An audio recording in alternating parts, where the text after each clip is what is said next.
So cancer లక్షణాలు గురించి సింపుల్గా చెప్పాలంటే caution is a simple mnemonic. C అంటే changes in bowel and bladder habits, అంటే మలమూత్ర విసర్జనలో ఇటీవల మార్పులు వచ్చాయి. నేను చెప్పే సిమ్టమ్స్ ఏవి కూడా 3-4 వారాల కన్నా ఎక్కువ ఉంటేనే కంగారు పడాలి. ఒక్కసారి విరోచనలు ఇవ్వగానే నాకు ఏదో క్యాన్సర్ ఉందేమో, లూజ్ మోషన్స్ అని అనుకోవద్దు.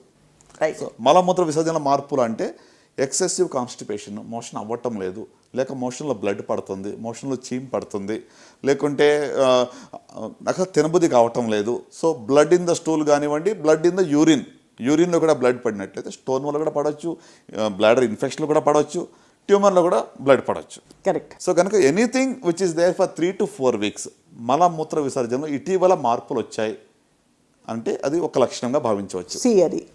Okay. Then a sore which does not heal, అంటే మానని పుండు. శరీరంలో ఏ భాగంలో అయినా కూడా మానని పుండు ఉంటే నిర్లక్ష్యం చేయకూడదు. నొప్పి లేకపోయినా పర్వాలేదు, మానని పుండు ఉంటే వెంటనే డాక్టర్ని సంప్రదించాలి. దాన్ని రాచపుండని ఊరికే అనలేదు. అంటే మానని పుండు ఎందుకంటే, ఫర్ ఎగ్జాంపుల్ మీరు టంగ్ బైట్ అయిందనుకో, నాలుగు కరుచుకుంటే చిన్న పుండు అవుతుంది, వారం 10 రోజుల పుండు మానిపోతుంది. అవును. సో మీకు 2-3 weeks అయింది, పుండు అలాగే ఉంది అంటే మాత్రం నిర్లక్ష్యం చేయవద్దు. Right. So that is number 2. Right. తర్వాత యూ అంటే అన్యూజువల్ బ్లడ్ డిశ్చార్జ్, బ్లడ్ కానివ్వండి, వైట్ డిశ్చార్జ్ కానివ్వండి, లేకుంటే రక్తస్రావం కానీ ఎక్కువగా విన్నట్లయితే అది క్యాన్సర్ యొక్క సిమ్టమ్. అంటే వెజనల్ బ్లీడింగ్ కావచ్చు, ಅಥವಾ బ్లీడింగ్ పర్ రెక్టమ్ కావచ్చు. అన్యూజువల్గా వైట్ డిశ్చార్జ్ కానీ లేకుంటే రక్తస్రావం ఎక్కువగా అవుతున్నట్లయితే అది క్యాన్సర్ యొక్క లక్షణం. సో ఇక్కడ సార్ మెన్స్ట్రుయేషన్లో అన్యూజువల్ బ్లీడింగ్ అయ్యి మెనోపాజ్ తర్వాత తగ్గిపోయిందంటే అది పీసీఓడి తప్ప ఇంకోటి కాదు కదా సార్? డెఫినెట్లీ. ఇంకొకటి మీరు అడిగారు కదా, పోస్ట్ మెనోపాజల్ బ్లీడింగ్ అని వస్తే గిన never to neglect. So post menopausal బ్లీడింగ్లో యూటరిన్ క్యాన్సర్ ఉందా లేదా అని తెలుసుకోవడం చాలా ప్రాముఖ్యం. నెంబర్ 1 ఇంటెన్షన్ మాకు అదై ఉంటుంది. పోస్ట్ మెనోపాజల్ బ్లీడింగ్ అనేది అసలు డాక్టర్ నిర్లక్ష్యం చేయకూడదు, పేషెంట్ నిర్లక్ష్యం చేయకూడదు. రైట్. సో కనుక వైట్ డిశ్చార్జ్ కూడా ఎక్సెసివ్గా అయితే కూడా నిర్లక్ష్యం చేయకూడదు. So unusual discharge or bleeding ఇది third category of symptoms. Right. So next ఇప్పుడు మనకి సిఐయు అయిపోయింది. టీ అంటే thickening or lump anywhere in the body. Okay. చాలా మందికి పుట్టుకతోనే చిన్న చిన్న గడ్డల బాడీలు చాలా ఉంటూ ఉంటాయి. లైపోమాస్ అంటాము, లేకపోతే న్యూరోఫైబ్రోమాస్ అంటాం. వాటి కోసం కంగారు పడక్కర్లేదు. ఇటీవల గడ్డ ఏర్పడింది, నాకు నొప్పి లేదు కానీ ఆ గడ్డ సైజు పెరుగుతూ ఉంది అంటే మాత్రం నిర్లక్ష్యం చేయకూడదు.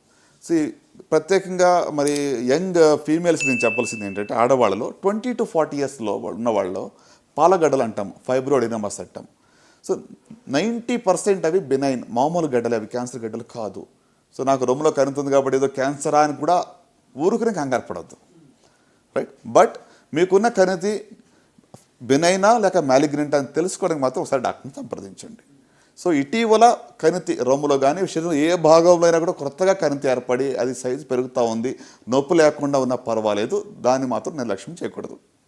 So that is thickening or lump anywhere in the బాడీలో ఎక్కడైనా కూడా కొత్తగా కణితి ఏర్పడడం. రైట్. సో నెక్స్ట్ ఐ అంటే indigestion or difficulty in swallowing, అంటే అజీర్తి అవుతా ఉంది, మృంగలేకపోతున్నాము, నీళ్లు లేకపోతే గుట్టక వెళ్ళటం లేదు. అంటే లిక్విడ్స్, ద్రవ పదార్థాలు ఈజీగా తీసుకోగలుగుతున్నాం కానీ చపాతీలు కానీ లేకుంటే హార్డ్ ఫుడ్ నేను తీసుకోలేకపోతున్నాను, మింగలేకపోతున్నాను అంటే దట్ ఈస్ అ సైన్, ఒక లక్షణంగా మనం భావించవచ్చు. ఫుడ్ పైప్ క్యాన్సర్కి లక్షణం అయి ఉండొచ్చు.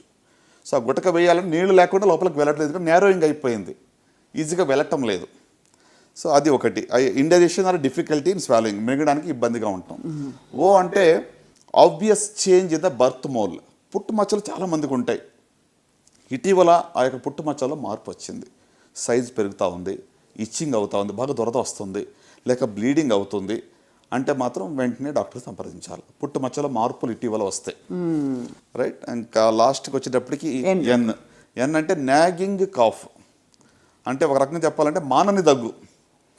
3-4 weeks అయింది. ఈ మధ్యన కోవిడ్ వేవ్ 2 అయిన తర్వాత ఇక రకరకాల వేరియంట్స్లో దగ్గు 1 month కూడా సర్వసాధారణంగా వస్తూ ఉంది. Right sir. But otherwise more than 6 weeks మానని దగ్గు ఉన్నట్లయితే, మరి మీ గొంతుకు బొగ్గురు పోయినట్లయితే తప్పకుండా డాక్టర్ సంప్రదించాలి. దట్ ఇస్ సంథింగ్ దట్, అంటే దాన్ని మనం ఇగ్నోర్ చేయవద్దు.